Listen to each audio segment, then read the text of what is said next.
Welcome, filmmakers, fans, and friends to Indie Cinema Showcase. I'm your host, John Theisen, and each episode, my co-host Tim Anderson and I will be here to bring you the best and brightest in local independent cinema. Each show we highlight a specific aspect of independent filmmaking, be that an actual genre, the role of certain key crew members, or the various outlets and resources available to filmmakers for utilization in their productions. We will then discuss the ins and outs of those topics with our industry guests, while also spotlighting some Florida-made films that are great examples of our subject matter. Today's show is about the magical world of animated films and how today's up-and-comers can break into the constantly evolving medium. Then later in the program, we'll have the honor to sit down with Travis Blaise, a career animator and former Walt Disney employee who's worked on everything from Beauty and the Beast to Brother Bear and much, much more. All right, gang, let's get things rolling with a fun, short animation about a zombie with a unique problem. The film is entitled Tofu, the Vegan Zombie, and was directed by Lee Stringer with the help of the students at the Dave School. Hope you enjoy.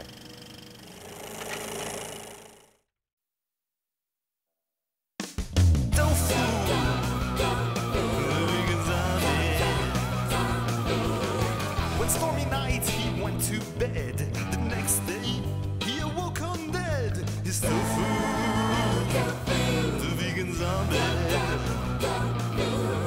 In the secret lab of Professor Vost, his brain was accidentally lost. Lab monkey number 5 thought to in bed. A block of tofu inside his head. His tofu, the vegan zombie.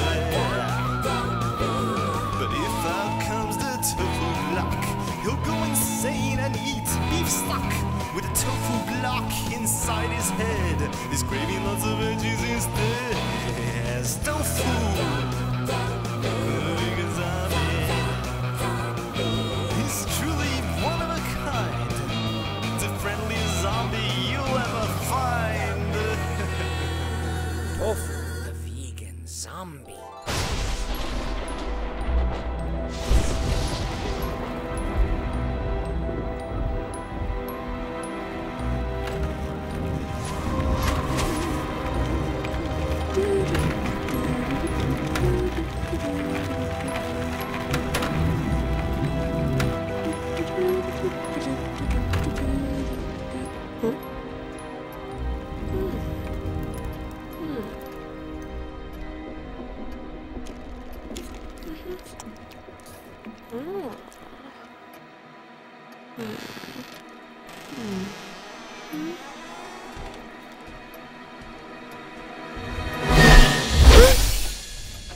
What have I told you, Tofu? Only Professor Vost is allowed in here, not Tofu. And don't play with that. Remember what happened the last time the block of tofu fell out?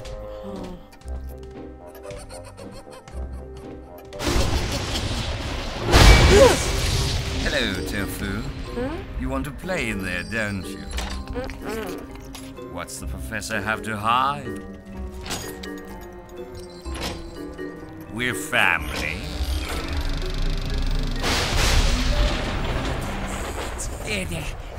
Eddie, I'm just going downstairs to the lab for a... Yeah, I know. Off to save the world. You're never going to give up, are you? Your mother understood the importance of my work. It didn't help her much, did it? I don't know. One day, maybe.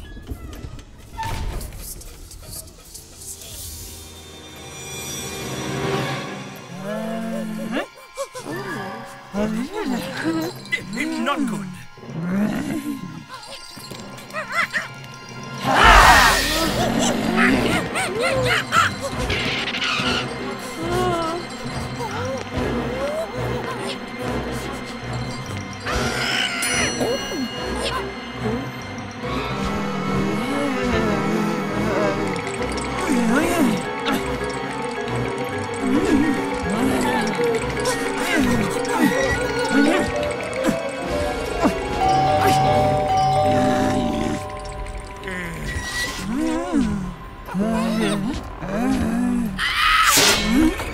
Good evening. And how are you on this fine summer's eve?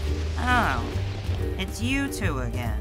With all the problems in the world right now, would you like to hear our solution? There really is only one choice if you want to be saved. Look, guys, I know the world's got its problems. Sure does. I've got some of my own, like unexpected visitors. But we're here to brighten your day. And here I am, all ready to be enlightened. So come on in. I'm just dying to hear what you have to say. Wow, that was easy. Oh, hey, Tofu.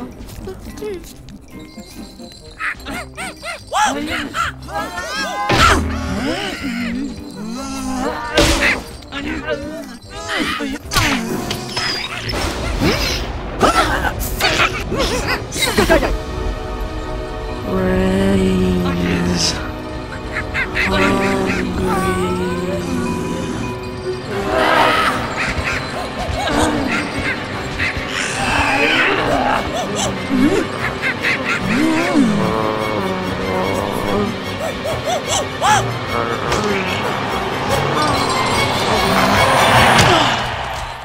What the?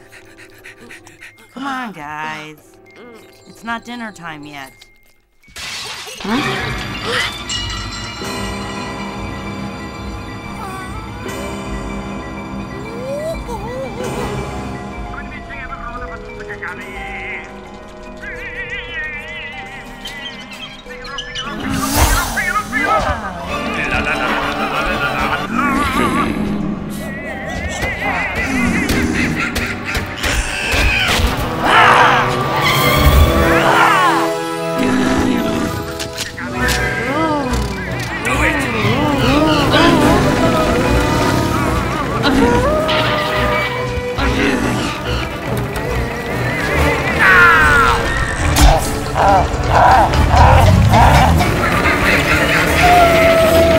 One more pass.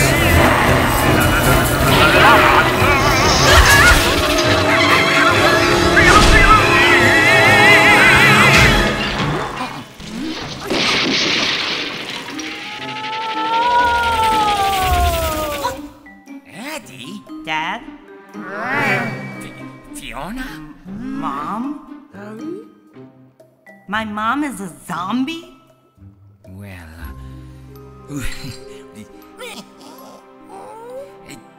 Cool.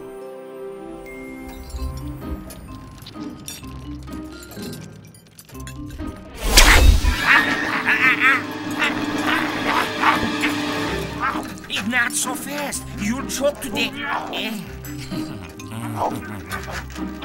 So, Dad, if that's Mom, who's buried out in Green Lawn Cemetery?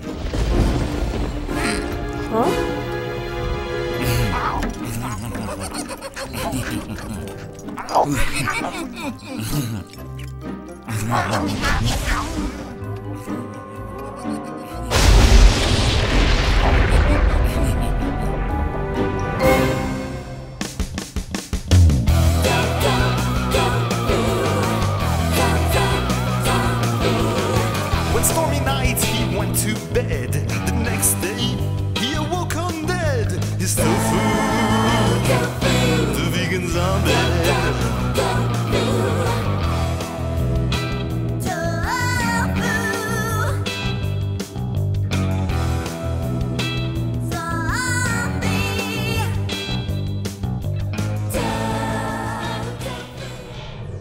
Once again, that was Tofu, the Vegan Zombie, directed by Lee Stringer and brought to us by the Dave School. Now, each show we like to give you our thoughts from the popcorn gallery and offer our feedback on the films we just showcased to give our audiences something to agree with or disagree with. John, what'd you think of Tofu? Tim, I mean, you and I aren't animators, but I did enjoy the film. You know, we both love zombie films, and I will say, at least from my point of view, the fact that they took a very unique take on this, obviously the vegan zombie, you know, I really thought it was a very fun film, and it was accessible. You know, it was fun for us to watch. It had a lot of drops, a lot of homages and things that I know you want to touch on, but it was also accessible to children as well. It wasn't too scary. You know, it was almost in a zombie film you could let your kids watch. No, the beauty of the movie is that it is a kid's movie. So, you know, whether kids are not scared of zombies, you know, that really comes down to the kid. But certainly there's lots of things that occur in animation for children that could be considered, you know, frightening. I mean, Scooby-Doo, in theory, is frightening. Sure. So what these guys did is they took a very whimsical take on what could be a traditional zombie film, but then they threw it to this childlike main character. But what I love about the movie is it's really a Hallmark card to genre filmmaking over the years. Sure. Whether that be the Peter Lorre inspired, you know, scary doctor guy, or you know, the fact that it's Zombie Dearest, I believe, is the subtitle of the episode. Right. Which is obviously a play on Mommy Dearest with Faye Dunaway. Sure. The Joan Crawford story. And the Shining, the opening Shining segment with the kid on the tricycle going down the hallways. The other thing I want to highlight in this movie is that, for fans that are of genre or in the know, they might have recognized that the daughter in the film is voiced by Ellen Muth, who's an actress who appeared in the Showtime series Dead Like Me. Okay. And she's also been in a lot of other things. So Dave School really actually went out there and, I mean, they really delivered. There's top talent behind this, and I think there's top talent behind the camera making this film as much as, you know, there's top voice talent on there. And that's something that's become a big, you know, selling point in animation today, which is putting a cast of characters together that rival any $100 million blockbuster in the vocal talent range. And this movie had that too.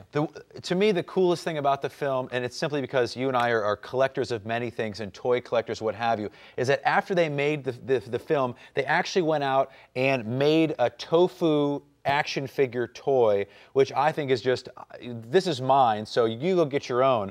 But I absolutely love this. And to me, like I said, as a longtime, you know, action figure toy collector, whatever you want to call it, I think this is something I need to have on my shelf, especially with the removable Tofu brain. Yeah. I know we were fighting over this, but this is, to me, by far one of the coolest things that came out of the film. And that's another homage that the film does. You notice that the Tofu, you know, moans brains, which is obviously a reference to the great Return of the Living Dead as well. Now, to check out other student productions like we just showcased, or to learn how to enroll in the Dave School, visit daveschool.com.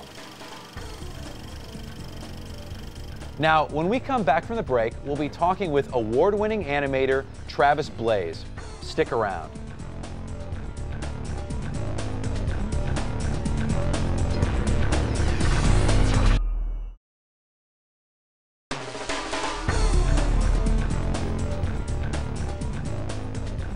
Welcome back.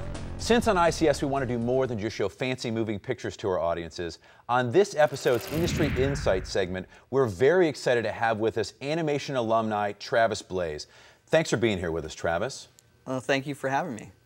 Well, first of all, let's just get right off the bat, Travis. Okay. How did you get your start in animation? I got my start in animation going to Ringling School of Art and Design, and I kind of, it's a little different from most people. I had an older brother who got into animation, and seeing that he was an older brother, I thought, well, if he can do this, so can I. Sure. And so, and you can probably do it better than well, like yeah. So I said, you know what, I'm going to do this, and so I just sort of followed suit and got an internship with Disney through Ringling, and I started my career there.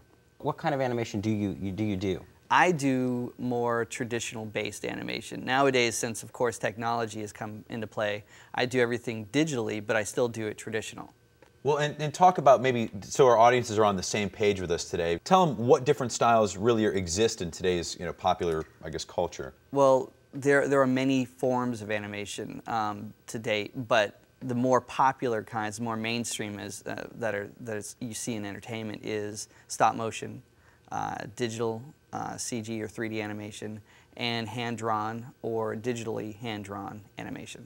So, in your opinion, what are the pros and cons of telling a story through animation as opposed to live action? I mean, the stories obviously, you can tell the same story, but through two totally different mediums. It just depends on what you want to choose for the story. For me, obviously, it always comes down to the story, regardless of what medium you decide to use it in. If it's an engaging story, if it really pulls the characters along and you really get a chance to follow the characters and their character arcs and their changes throughout the story.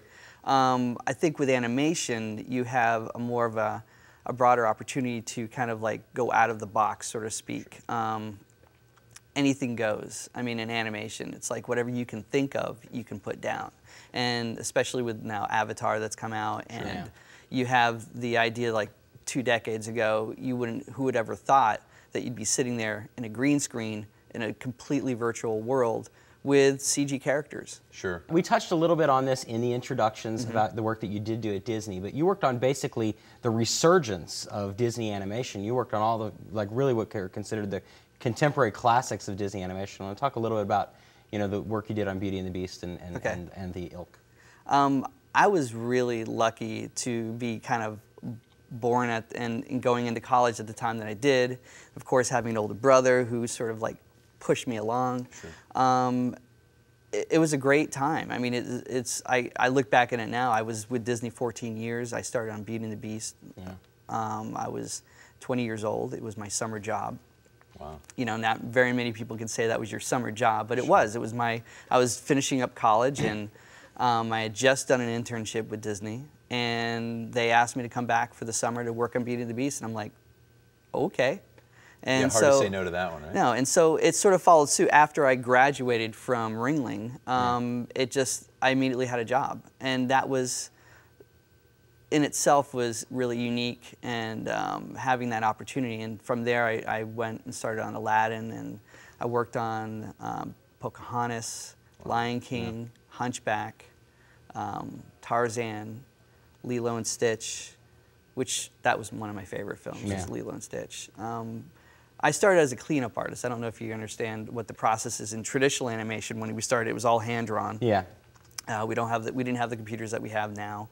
I was a cleanup artist, and a cleanup artist is someone who would take an animator's rough drawings and make them look like the character, like prettier, while still retaining the essence of the animation. Yeah. As I progressed, I wanted to become the animator. I wanted to be the actor on paper. I wanted to be that guy. And so that was my goal, and I did it.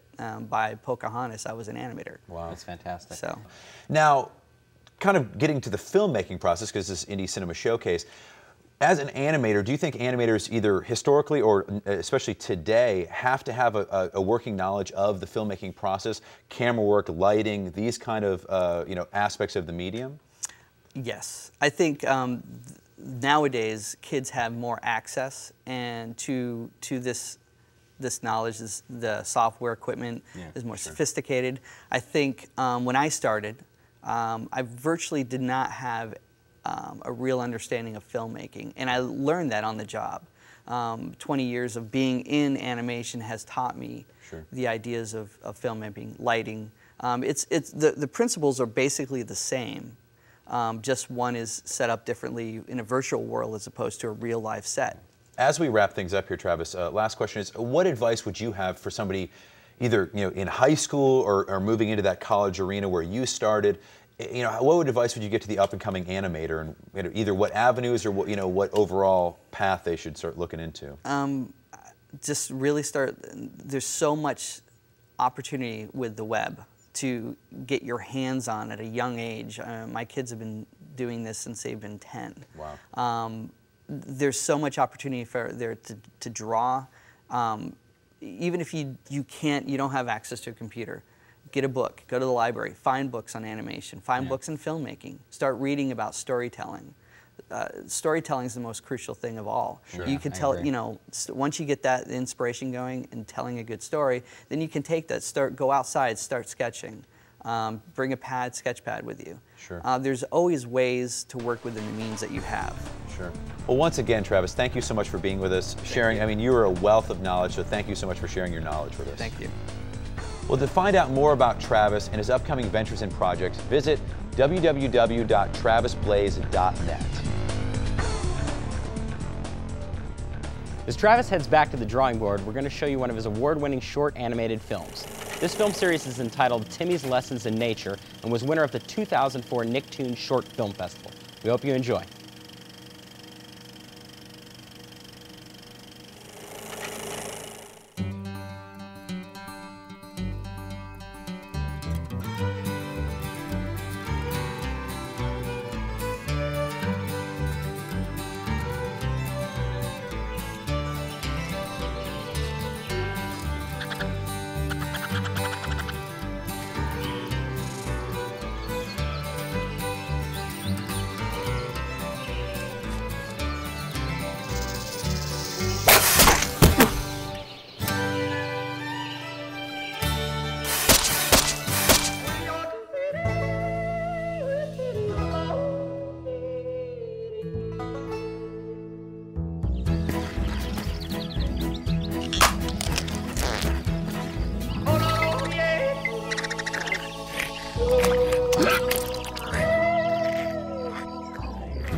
Now, since on ICS, we're not just here to listen to ourselves talk, we're going to try to impart some wisdom with our Fun Facts segment presented by greenroomorlando.com. These facts are sent to us from the wild and crazy world of the internet. This episode's question is from Brent and pertains directly to what we've been talking about today. Dear ICS, I recently graduated high school and now I'm interested in pursuing a degree in digital animation, but I don't know where I should go to get the best education. I've noticed that most universities don't offer full degrees in animation, and I can't really afford to go out of state to places like California. Are there any specific schools or resources that you can recommend in Florida or the Southeast that might be able to help me with my decision? Now, John, I know you checked into this, so... Well, you know, as we said it earlier, Tim, you and I are not animator gurus, animation gurus, so I actually asked our guest today, Travis, to help me out with this question. Yeah. He was nice enough to. Now, you heard earlier from Travis that he went to Ringling. Yep. That's in Sarasota County. Great school, a lot of prestige there. And also, we showed a film from the Dave School, so those are two choices that Brent can look into. But there's two other resource websites that I want to make sure that our audiences go to if you are interested in getting more into animation. The first is animationarena.com. They have a specific page about the best animation schools in the country, have reviews for that, all of the above, and animationschoolguys.com, and they actually list all the schools in Florida, be it for digital animation, for video gaming, for film, hand-drawn animation. So once again, these sites will know a lot more than we do. They're going to have reviews, and you know, you're going to get a lot more data, websites to go to the schools, check out, you know, talk to administrators, what have you. So I think that's the best answer we can give Brent today. If you want to be part of our Fun Facts segment, you can submit your questions by visiting the ICS link on greenroomorlando.com. If you ask us a question that we obviously don't know the answer to, like today, we'll lock our guest in a room until he gives us one we can use. Now it's time for my favorite segment of the show, Films to See Before You Die. Now, are you looking for something a bit off the beaten track or something to check out at late night? Well, each episode, Tim and I pick a couple DVDs that may have slipped past your radar, but films that we think you absolutely need to feast your eyes on. So, Tim, what's your DVD pick of the day? Well, I doubt that this film has slipped past your radar since it was in theaters last year, and it made, I believe, just over $200 million. So certainly I didn't pick a micro-budget masterpiece that you've never seen or heard from. What I did pick, though, kind of falls into something that I saw and I loved. And this is DreamWorks Monsters vs. Aliens. And actually, it kind of keys in perfectly to what we talked about today, which is that it is a digital animation piece. It does have a cast of vocal talent that's phenomenal. Paul Rudd, Reese Witherspoon, amongst many others, Hugh Laurie, and Seth Rogen. And but what I love about it is, much like Tofu, the vegan zombie, this is an homage film. This is really a love letter to the atomic age movies of the 50s. You can see the blob in it. You can see the fly in it. You can see the creature from the Black Lagoon. And if you have a base filmmaking love, especially of genre film like I do, of course, this is really a movie that it keeps on giving. It's a fun movie for the family. It's a fun movie for the kids. When it was in theaters, it was in 3D. I took my daughter to see it. She loved it too. And really, of all the big animation films that came out last year that got all the respect, and there were some phenomenal films last year like Coraline and amongst others, this one, you know, got passed by the wayside when it came down to the awards time. And I really didn't think that that was going to happen, because it is a love letter to cinema. Because it is something that I thought, you know, Academy members might look at and think like nostalgic on. But the fact of the matter is that in awards time it got passed over, and so, you know, that's maybe why I want to take my moment today and highlight a movie that, you know, everybody made just massive amounts of money on. My pick is Fire and Ice. Now, there's a lot that I want to say about this film, but it's a Ralph Bakshi film made in 1983. I actually saw it right about then. I was probably 2, 3, 4 when I saw this movie. I have to admit that it took me 20 years to find this film because it gave me nightmares for 20 years. It's also inappropriate for a 3-year-old. Right, it's very inappropriate for a 3-year-old. It's animated, but it really is inspired by the art of Frank Frazetta. Yes. Masterful sword and sorcerer, painter, artist. He drew the Death Dealer, painted the Death Dealer paintings, all the typical Conan paintings that you would know. I mean, very, very well-known gentleman. Also, unfortunately, he just passed away just a short time ago. very recently. And that was a real shame because he really set the tone for that sword and sorcery, Dungeons and Dragons. A lot of the imagery that came with that whole kind of genre or classified Lord of the Rings, all that stuff, he put really a face to a lot of that. Now, Fire and Ice is inspired by his art. And like I said, it's definitely not appropriate for a young child. That's why for 20 years it gave me nightmares. But it's an amazing film. Great story, scantily clad characters, all hand-drawn animation. The great thing about this specific DVD, though, since we get this DVD picks, not just movie picks, is this DVD comes with a documentary called Frazetta Painting with Fire. And it is an amazing documentary about Frank Frazetta, the artist himself. You need to pick this DVD up and see it before you die. I couldn't agree more. And I think Ralph Bakshi, for anybody who's interested in animation, needs to understand the history of animation, especially of adult animation as it's moved into the new millennium. And Ralph Bakshi throughout the 60s and 70s and into the 80s with Wizards even is the defining figure in that movement. Sure, like you said, adult animated film. Absolutely.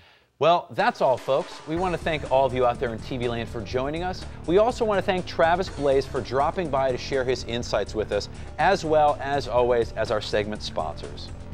We hope you learned something new, saw something you loved, or got inspired to get off your couch and go make a movie of your own. Maybe it'll even be good enough for us to screen on the next Indie Cinema Showcase. But until then, we say to all you current and upcoming filmmakers, peace, love, and positive reviews. Until next time.